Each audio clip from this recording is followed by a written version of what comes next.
What does it take to create and grow a mobility as a service ecosystem? I'm Søren Sørensen. Join me in the quest of creating critical mass for MaaS. Today's location is the town hall, and from here the local mobility policy sets the framework for how we can get around locally and beyond.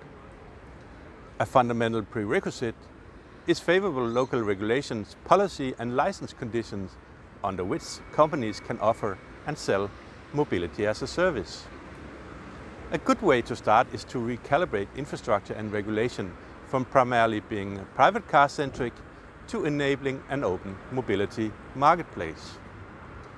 For many years, regulation of mobility has mainly been traffic in private cars, public transport, taxi and walking. The advent of the sharing economy is disrupting the equilibrium established in regulation of mobility. We are now seeing new actors offering mobility as a service, especially in the urban space. Rather than being confined to have to own a car for all mobility needs, you can now pay for use of the smartest mode of mobility as you go.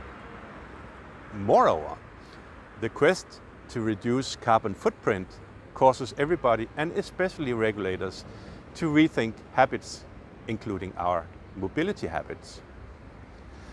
We have seen some very bad examples around the world of introducing unregulated new modes of mobility using the so-called guerrilla tactics.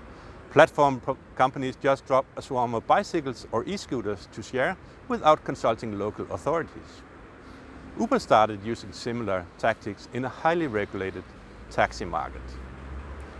To serve the mobility needs of the citizens, local regulators have to weigh in and prioritize between space for private-owned cars and bicycles and the increased demand for access to and supply of shared modes of mobility. So if you are a municipality, how do you attract a good mix of shared mobility options to operate in your area? As the shared mobility schemes conduct the business literally on the streets in the public space, conditions of trade is subject to a license to operate. How can your licensing conditions attract shared mobility actors to your local open mobility marketplace? And how many parking places should you reallocate for shared cars, including charging points? And should there be parking places reserved for free-floating shared car schemes? And how many? And what about designated micro-hubs for shared micro-mobility devices like bikes, e-bikes and e-scooters? Should you demand that all mobility service providers are open for mobility as a service agencies?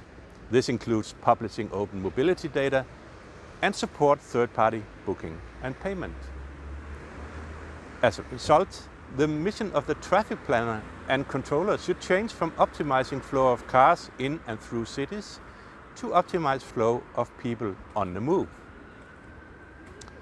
The municipality of Copenhagen has counted the number of persons going through a busy street in Copenhagen in rush hours. 30% only came through sitting in cars, whereas a whopping 70% used bicycles. The distribution of road space was just the opposite, not to mention the noise and pollution. Even if the street was closed for car traffic tomorrow, it would still remain at 70% throughput of people. As such, cars are not optimal in an urban setting. New ways to attract people to a city is high on any municipality council's agenda. A well-functioning mobility as a service ecosystem can make living in urban settings more attractive and safer, even for families with kids. Stay tuned for more on what it takes to reach critical mass for MaaS.